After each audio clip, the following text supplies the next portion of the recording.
Alrighty, good well, I keep saying afternoon. Good morning, ladies and gentlemen. Hajim Zero here back with another quick movie review, and in my opinion, this one's possibly gonna be very, very quick, mainly because it's about Bruce Lee, and I have another movie I'm gonna review. I think right after this one that is on Bruce. Well, not really on, but much more information. Well, the next two, of course, but this was one of the Bruce Lee knockoff films called Fist of Bruce Lee. Pretty much is a known Bruce Lee impersonator named Bruce Lie. And the film, he's more embodied like a hero. His name is Bruce Lee, going undercover to infiltrate the mob or something like that. And the mob tries to kill him, and they both eventually have to come off on who's gonna kill who's first. It's pretty much a basic, martial arts story. It came out like well, Wikipedia says 1978, but I think it came out a lot earlier than that. I'm assuming it said 1978 because that's when the English version had probably came out. But there were a lot of imitator Bruce Lee's out there, and they made a lot of films like the year after his death. But the funny thing about me even knowing that there's a documentary on about Bruce Lee, and I remember it had Jackie Chan and Eddie Griffin talking about, it was a lot of impersonators that had came out at that time, and both of them said, there's only one Bruce Lee, and of course, out of all of them, well, all the people who've been around him, Jackie Chan was probably one of the closest. Of course, Bruce was around many other celebrities. I know he talked about Steve McQueen because I know he trained him how to fight. Of course, Jim Kelly knew him, and Chuck Norris and John Saxon, who's in Into the Dragon with him. But really about the movie, the only thing that's really interesting to me is really the time period that it came out. Because, like I said, I'm doing a comic book, so well, not the one I'm doing now, but the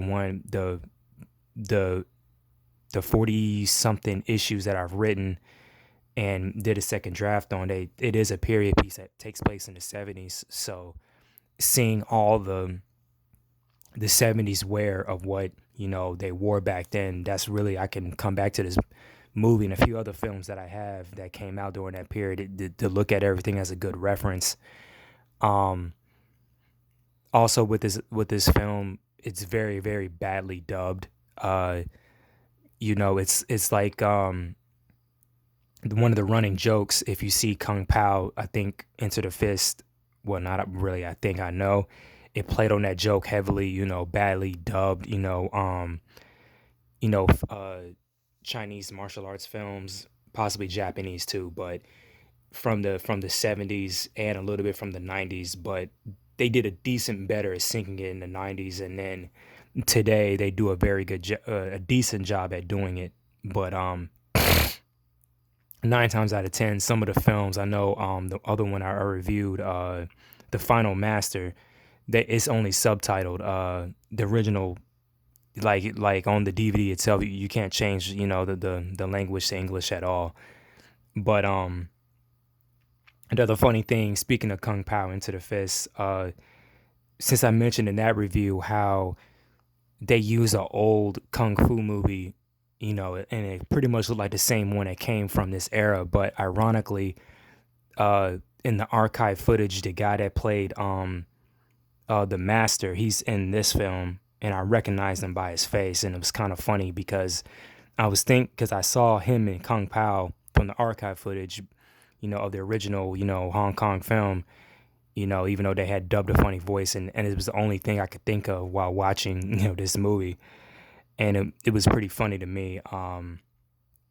But yeah, like I said, this was a very short, a really, really quick one because it is about Bruce, and I'm gonna get more into talking about him when I do Into the Dragon, and of course Fist of Fury, because he is a very, very good talent, his philosophy and discipline.